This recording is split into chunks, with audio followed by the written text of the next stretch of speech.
Space Mission Control Center, Vikram lander descent was as planned and the normal performance was observed up to an altitude of 2.1 kilometer. Subsequently, the communication from lander to ground station was lost. The data is being analyzed. The very fact that Padmaja, this entire mission has crossed the rough braking phase tells you that it's been a phenomenal success in any case. Absolutely. Just in terms of technology, where we have got in terms of our indigenous technology, we are right there in the forefront. And the fact we even attempted something like this is a place where nobody else or very few in the past had dared to go, and we reached that till the penultimate point. And even then, remember, we are just saying that data is being analyzed. 2.1 kilometers above the surface is where we were in touch. After that, the communication has been lost. You know, I suppose we'll just have to wait and watch. On the right, of course, that's the Prime Minister. And let's just try to go back and listen in on the signal and replay that soundbite. Let's just go back and listen in there.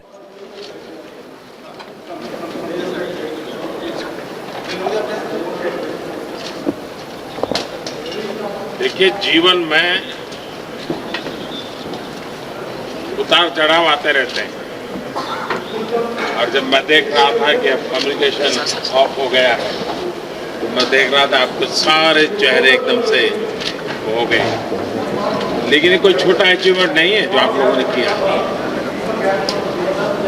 देश आप पर गर्व करता है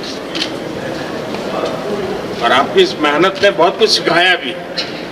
और जैसा मुझे बताया सब साइंटिस्टों ने कि अगर फिर से कम्युनिकेशन शुरू हुआ तो फिर तो ये बहुत सारी चीज़ें हमें देता रहे। तो होप फॉर द बेस्ट। लेकिन मेरी तरफ से आपको बहुत बधाई है। बहुत उत्तम सेवा की है आपने देश ने। आपने बहुत बड़ी सेवा की है विज्ञान की और आपने बहुत बड़ी सेवा की है मानव जात की। इस पड़ाव से भी हम बहुत कुछ सीख रहे हैं। आगे भी हमारी यात्रा जारी रहेगी और मैं पूरी तरह आपके साथ हूं। हिम्मत के साथ चलें।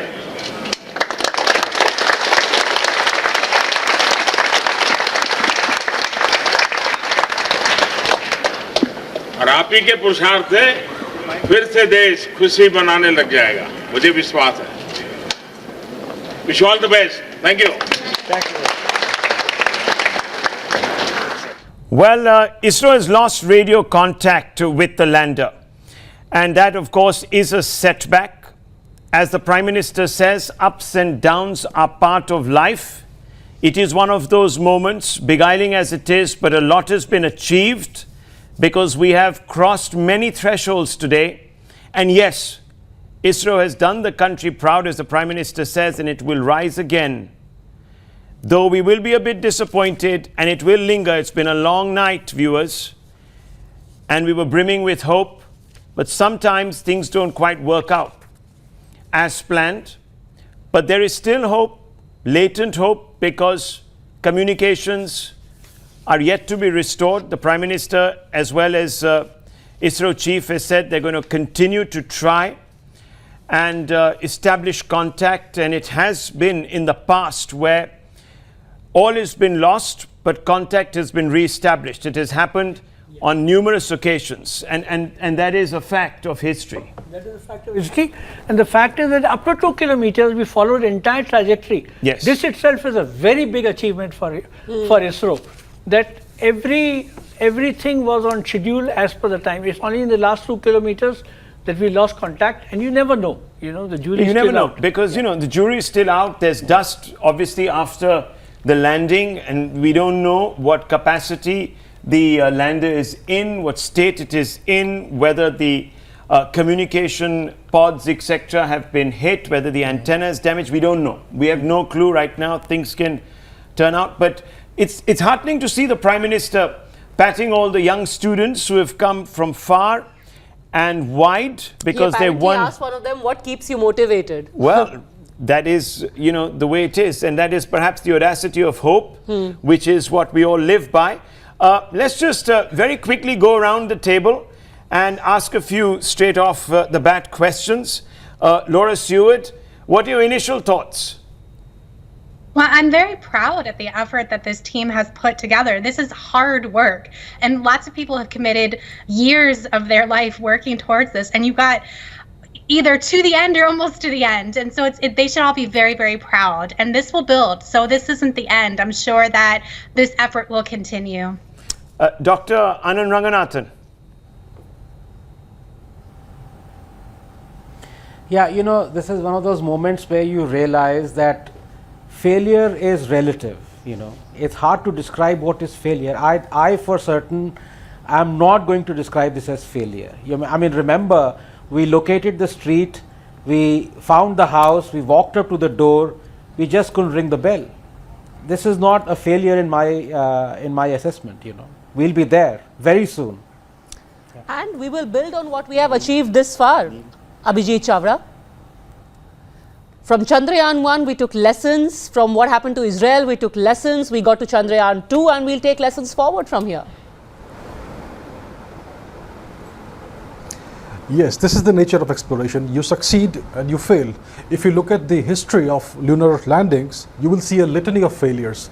The Americans failed numerous times. The Russians failed numerous times, and they built upon these failures. They learned the lessons of these failures, and so will we.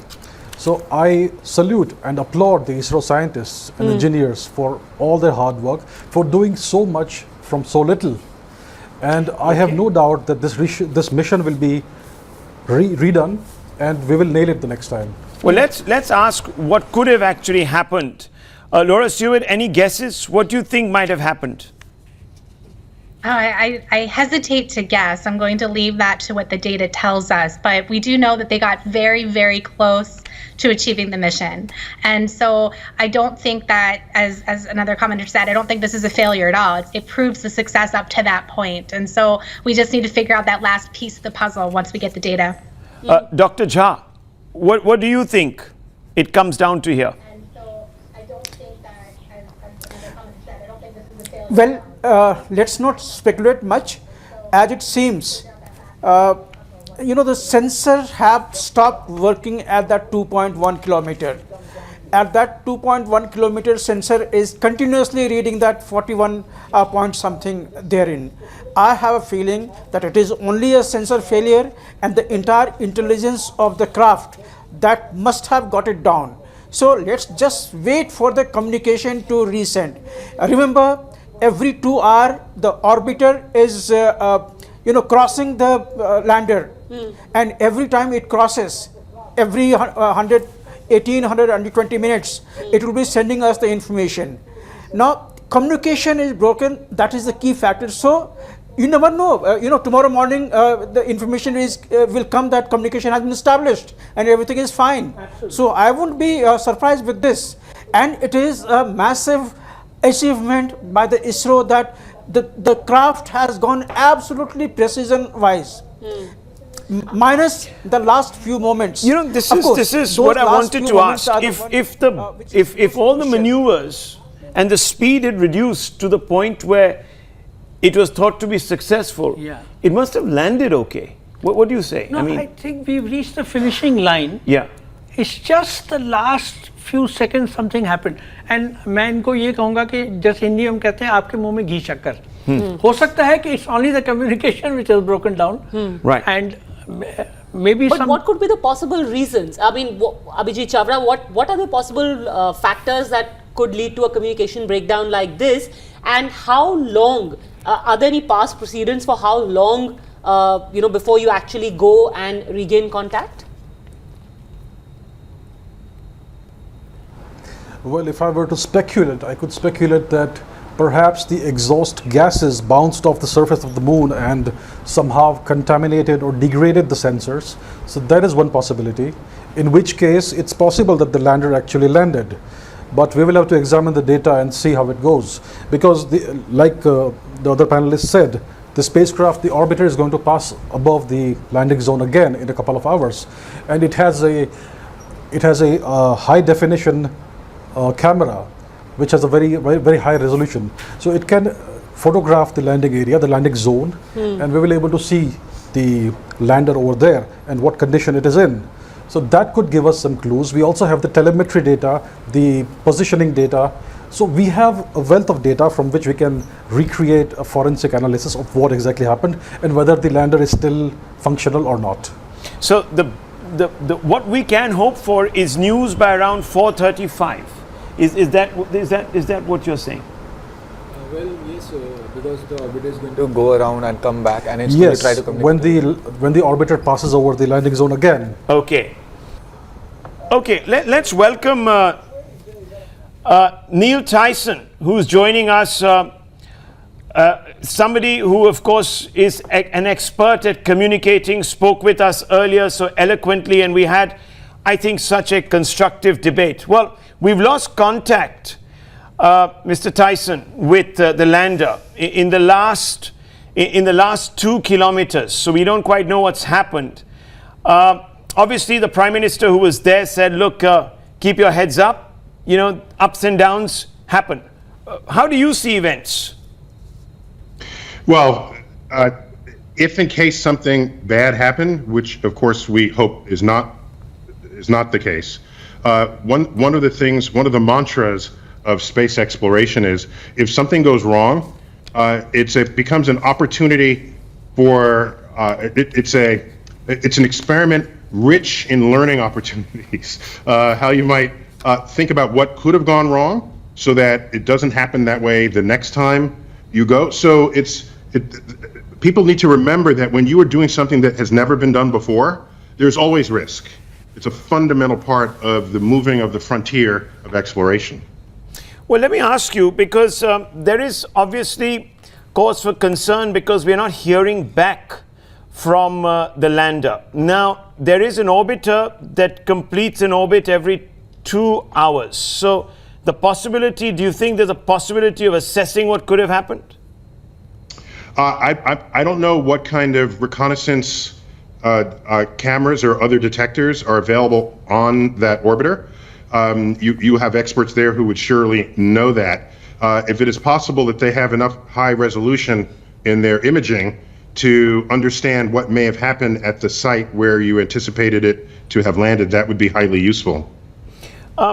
Let me ask you, have there been instances in the past where a lander has begun once again, started communicating? Have there been instances such as these? Yeah, like one of your other guests noted, often a well-designed system will have redundancies built into it, so that if this doesn't work or this communication channel doesn't work, there's a mechanism by which it can try to communicate by another way, through another transmitter, through another receiver, and so it depends on whether this stage of the mission was considered to be something that was high risk. And where there's high risk, that's generally where you would put in your redundancies. Okay, well, we've heard from the ISRO chairman, and he said that, look, right up till the 2 kilometer mark, everything was okay. We were communicating fine. So obviously they've crossed a lot of stages very successfully. What are your big takeaways from a mission such as this?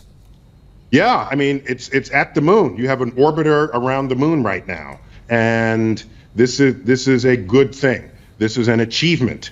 This is the moon is now in India's backyard. I think that's how you're allowed to think of it that way, because you have something of Indian manufacture that is there, hardware that is there visiting Earth's nearest neighbor. So the entire everything up to then is a triumph, and we're still waiting for that communication point.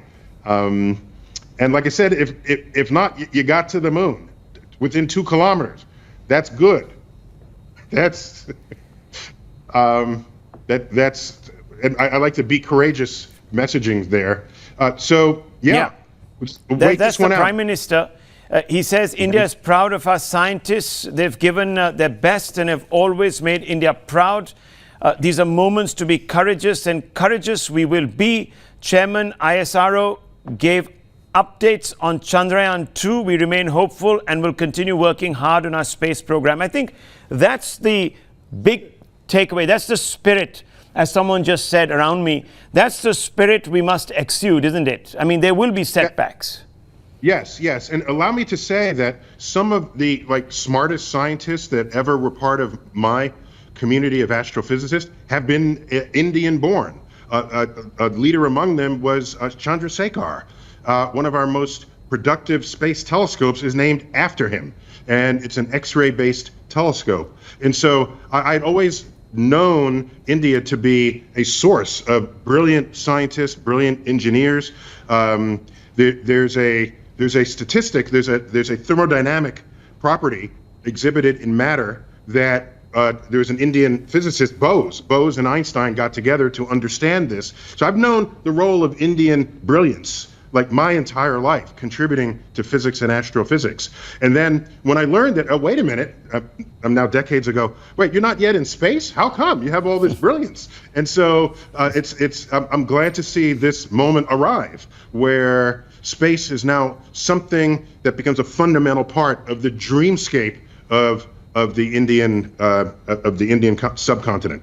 Well, I'm glad you said that, because just a few years back, and viewers might remember this, we saw one of ISRO's top rockets actually exploding into several fragments, shards, if you please, over the horizon. And many people thought this was the end, this was a setback. But look where we've come to. We've launched a record number of satellites in one go, 104 if I'm not mistaken, a few years back. We've turned it around and we've got as close to the moon as within kissing distance. And I think we have every reason to be proud. I just wanted to ask you a couple of things, because it's always interesting, you know, from a philosophical perspective. Obviously, a lot of energy goes into a mission such as this. How do you think the scientist community is perhaps going to react to this within ISRO? Sorry. Yeah, so if you have nothing more of this mission past this moment, then you're allowed to, I think, to declare it a success up to that point. What's important here is understanding what could have gone wrong if something went wrong, so that this becomes part of your library of lessons that get infused into the next round of missions. And when you referenced the Israeli spacecraft that exploded on the horizon, there is no history of failure of exploration telling other people, I guess we're not going to explore anymore. No, that has never happened. That has never happened. The year we lost more people than ever before climbing Mount Everest, the next year had more applicants to climb than any year before that. The challenge is something I think is deeply within, it's in our DNA to want to explore. Not everyone has the opportunity to do so. Not everyone has enlightened leadership that can take you there. Not everyone has the circumstances and the education levels to empower it. But when you do, there is no substitute. You know what I really liked about the Prime Minister's statement when he was talking to the scientists? He said, I'm with you. Now, the Ministry of Space is under his watch. So obviously he's going to, the subtle message there is, we're not giving up. We're going to invest more. We're going to ensure you have the resources, and we're going to plug them in the right places. Now, how does an agency recover? Now, we've seen in the US there have been calamitous crashes, lives lost, etc. How do agencies recover? So, particularly if it's a circumstance where lives are lost, then a commission gets set up, and you want to understand why, because you never want to have that happen again. By the way, like I said, when you're on the frontier, there was a professor of mine in graduate school. His name is Martin Schwarzschild. I first heard him say this to me. He said, the day you stop making mistakes is the day you know you are no longer on the frontier. Because the frontier does not come with an instruction manual. The frontier doesn't come with answers listed in the back of the book. You are stepping where others hadn't stepped before. And so it becomes a part of an understanding of what it is to occupy that place. And I like what your Prime Minister said, because what he's saying is not, oh, you're not in this alone. we're in this with you. And I presume he's also speaking of all of the Indian people. Because when you do something that momentous and that significant on the landscape, it's not just the few people who design the spaceship. It's everybody is a participant, even if only vicariously. And that's a beautiful thing. Well, we got a question from one of our panelists, Dr. Jha, who's an astrophysicist for you. He's a former joint director of the DRDO, which is the research development organization here in this country. Yes, Dr. Jha, go ahead. Yeah, I have just one small not suggestion, it's a comment. I think Neil can respond to it. See, the communication has been lost at 2.1 kilometer. At 2.1 kilometer, you don't have surface, you don't have rock, you don't have any of the blast things coming and hitting the communication system. So, I'm very hopeful that it is only something gone wrong with the communication, because at 2.1 kilometer, there was no rock, there was no ridges, there was no crests, there was nothing on that. So there is only one reason why communication can go. That is, the communication, there is a break between the communication and the subsequent stage, what happens in the communication system. However, the artificial intelligence of the craft is still working. It is still controlling the booster engines. So I'm still very hopeful that tomorrow morning you wake up and then you receive a message that the communication has been established and yes, the craft is at its place. It's never over. I hope Neil responds it. Yeah, well, go ahead, Mr. Yes, Tyson. I'd be happy to. Sir, you make a very important point. The craft was not descending through atmosphere where there would be heat shields and fragments of things breaking off. It didn't fail on contact where it's actually physically colliding with a planet, with the moon's surface. If it lost contact in midair, in the vacuum above the moon, it's surely the simplest of issues. And I fully agree with you that probably the number one cause is communication. And with the AI built into it, what you're saying is, sir, that the craft doesn't need us. It's got its mission and it's going to move on and go ahead and do what it needs to do, which is a very hopeful sign. It is very interesting because we were seeing the telemetric data as it was coming in. And if we just want to go into a little bit of pop analysis, it is interesting because the hard braking was absolutely okay. The fine braking went off fantastically, and just about 2 kilometers before we lost contact. Now, this thing has happened in the past, and I can tell you that with the Hubble Space Telescope, it was catastrophic. It was almost a write-off, wasn't it, Mr. Tyson? Yeah, the Hubble telescope error, of course, that wasn't a communication error. It was a design flaw. Yeah. We're talking about now 30 years ago, where we learned that the mirror shape, it was a perfect shape to be a telescope. It was just the wrong shape for the needs of that instrument. And all of the images were fuzzy when they were supposed to be perfectly sharp. And so we all had to go back and say, well, we can't deorbit it. We're not going to rebuild it. And we got very clever people sitting in the same room at the same time saying, what are we going to do about it?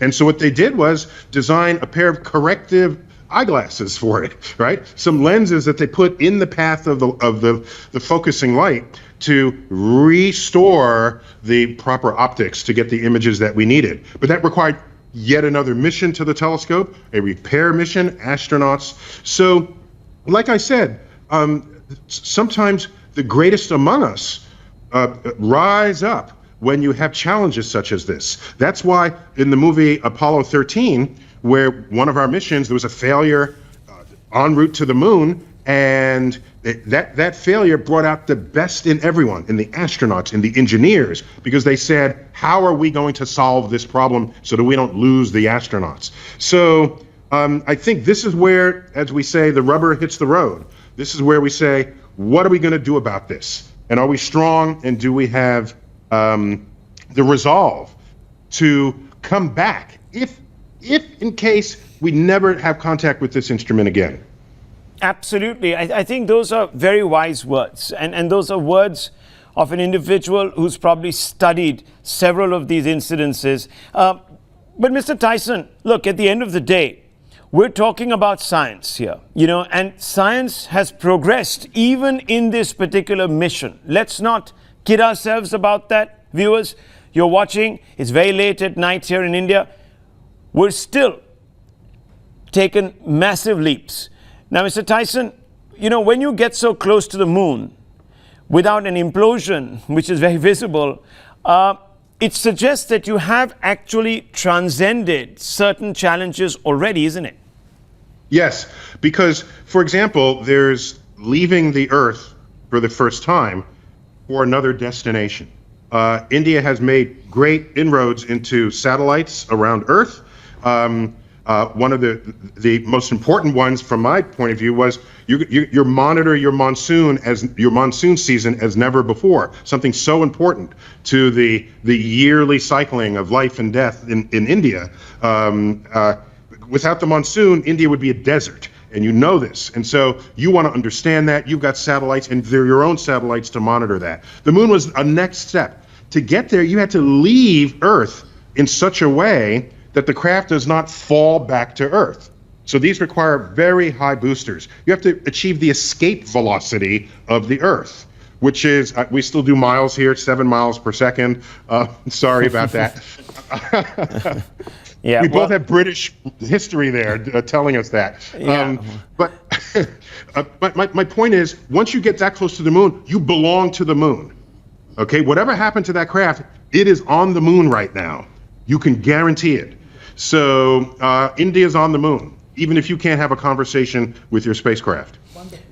Absolutely, and I think that's the biggest takeaway. We managed to land. We've got, four of the important critical aspects in this entire procedure sorted, and anyone looking back on this mission will take heart from that. It's just the last, and we don't even still know, actually, Neil Tyson, we still don't know if it's only a communication mess up there. But I want to add one quick thing. By the way, whatever happened here, it would not be as bad as what happened when we had a Mars mission that missed Mars completely because there was a mix-up in the units of measure for the thrust.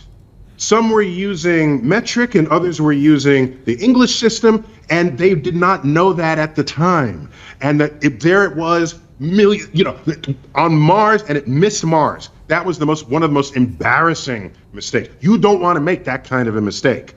All right, No, that's you not don't. the kind of mistake you make on the frontier. That's one made back in the lab. And so, we've got some embarrassing moments in our past. But you keep moving. You just keep going. And that's the spirit of discovery. That's the spirit of life. absolutely, we wouldn't have got to this point if we'd stopped at the first failure. So mankind or humankind has taught us to take failure in one stride and move beyond. Now, what do we move beyond to? Because there is also an orbiter which is going to go around the moon for about a year. Now, it's got, from what I'm being told, very sharp remote sensing as well as optical cameras, etc. So that can still do a lot, can't it? So something I can tell you, from what I saw from your videos, that orbiter is a polar orbit. Yes. All right, that has special advantages relative to anything that's orbiting around the equatorial regions of an object. Because if you orbit pole to pole, the moon then rotates about once per month. So that's where we get the the moon's time it takes to go around the Earth and the time it takes to rotate on its axis are the same. Yes. That's why the moon always shows the same face to Earth. But that's just a fact. When the orbiter that goes pole to pole, it means the moon will rotate inside of its orbit, so that every next pass on the moon, it sees a fresh slice to photograph. And if this keeps up, and it does it for months on end, you can get detailed images of the entire surface of the moon, something you would not be able to do with any other orbit. An equatorial orbit never sees the poles, but the poles will see the equator. So you're in a position to obtain enormously valuable data from the imaging you can obtain from your orbiter. So you're saying that science can still be advanced? Yes. Oh, yeah. Oh, yeah. You get the kind of data that hasn't been obtained before with a precision and a resolution. Every step that's ever been taken in the history of science where you see something better today than you did yesterday, that's a discovery. There's going to be something going on you didn't know before. And that's always good. We always look forward to that. That's why we build bigger telescopes and cameras of higher resolution and spectral windows that hadn't been opened before. All of this combined are part of the moving frontier. A frontier is not just how far did you go. It is what is your capacity to see wherever you happen to be on that frontier of exploration. So this is very interesting. Perhaps ISRO worked this out and said, look, even if something were to happen with the lander, we will still be in the part of a moon that has not been explored in detail, and therefore there will still be takeaways. Well, okay, I haven't seen the numbers for what the actual resolution of your cameras are, but if the cameras, depending on how large they are and what spectrum, what wavelength of light you're using, and what the goal set was for those cameras, there's no reason why all the science that was imagined for that orbiter wouldn't still continue. And so, yeah, we should all look forward to that. And I'm still happy India's on the moon. Well, so are we. Actually, we're delighted. And when you put it that way, there's so much to take away from this particular achievement, even though we might have... Guarantee you did not miss the moon today. We didn't miss the moon. Didn't miss the moon. What was this mission that you were talking about? The one that sort of forgot the reason why it took off from Earth? Mars Global Surveyor, one of these. My specialty is galaxies, not planets, so otherwise it would be very much in my head. Right.